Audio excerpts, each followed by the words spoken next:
அவ்வளவு ஒரு சிறப்புகள் இருக்கு இந்த மாதத்துக்கு.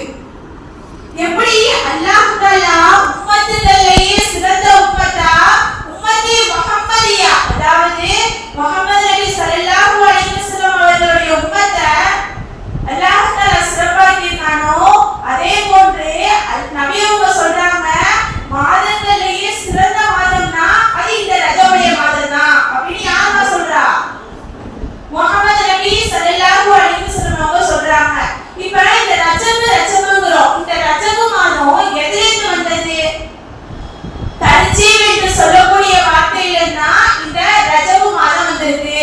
இந்த ரஜபு மாதத்துக்கான அர்த்தம் என்னன்னா கண்ணியம், மேன்மை, மகத்தானதுன்னு இப்படி பல அர்த்தங்கள் சொல்லப்படுது. சுப்ஹானல்லாஹ்.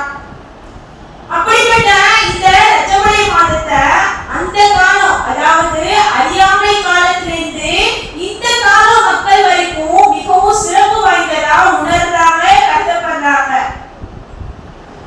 இந்த ரஜபுடைய மாதத்தோட சிறப்புகள் நிறைய இருக்கு. அதுல முக்கியமான சிறப்புகள்னா மனிதரில் புனிதரான என் உயிரிலும் மேலான கண்மணி நாயகம் ஸல்லல்லாஹு அலைஹி வஸல்லம் அவங்களுடைய கரு இருக்குல்ல, கருணை என்ன கேள்விப்பட்டிருப்போம்? அம்மாவோட வயிற்றுல நம்ம கருவா இருந்துன்னா ஒரு உயிரினமா மாறி நம்ம வெளியே வந்திருப்போம். அதே போன்று நபி ஸல்லல்லாஹு அலைஹி வஸல்லம் அவங்களுடைய கரு அவங்களுடைய தாயான அன்னை ஆமினா அம்மா அவர்களுடைய வயிற்றுல தரித்த நாள் இந்த ரஜபுடைய மாதம் அப்படின்னு சொல்லப்படுது. அடுத்ததா இந்த உலகத்துக்கும் சரி நாளை மறுமைக்கும் சரி முக்கியமானதே தொழுகை. முக்கியமானது என்னமா? தொழுகை. அப்படி அந்த தொழுகையை தொழுதாதான் நாளைக்கு மறுமையில நம்ம வெற்றி அடைய முடியும். அப்படிப்பட்ட அந்த தொழுகை கடமையாக்கப்பட்டதும் இந்த ரஜபுடைய மாதம் தான். சுப்ஹானல்லாஹ். அடுத்ததா குர்ஆன்ல உள்ள சூரத்துல் அலக். சூரத்துல் அலக்னா மிகவும் கண்ணியம் வாய்ந்த, சிறப்பு வாய்ந்த, மேன்மையான, இப்படி பல அர்த்தம் சொல்லிட்டே போலாம் சூரத்துல் அலக். அப்படி அந்த சூரா என்ன சூரா?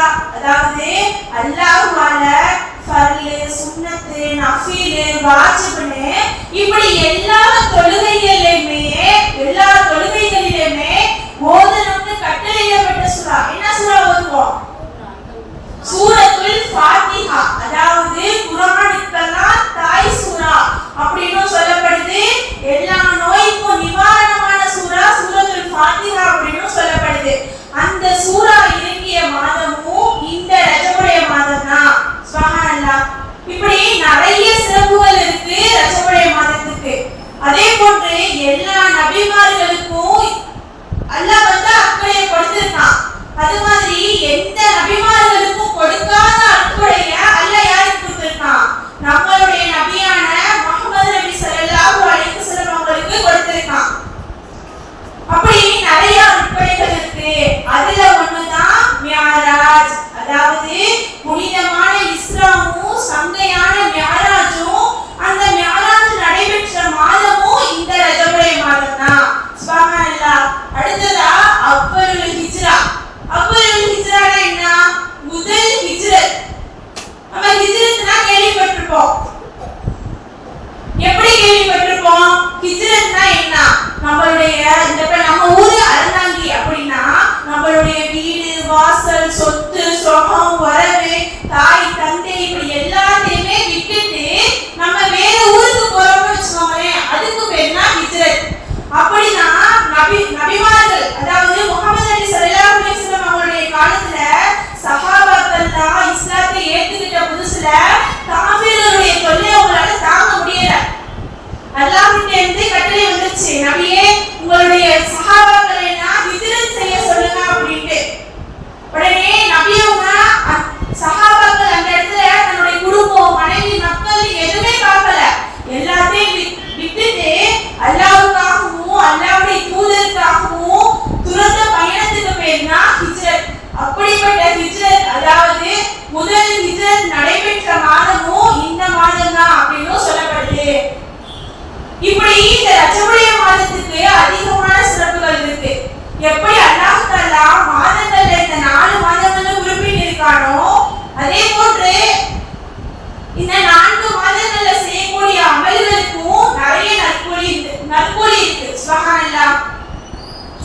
நம்ம ஒரு சின்ன அமல் செஞ்சாலும் அதற்கு பெரிய பலன் உண்டு இந்த ரஜபுடைய மாதத்திலையும் ஷாபானுடைய மாதத்திலையும்.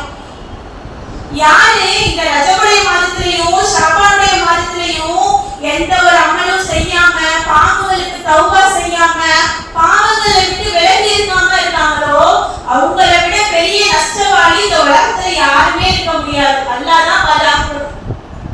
அப்படி நம்ம நிறைய அமல் செஞ்சு பாவங்களுக்கு தௌபா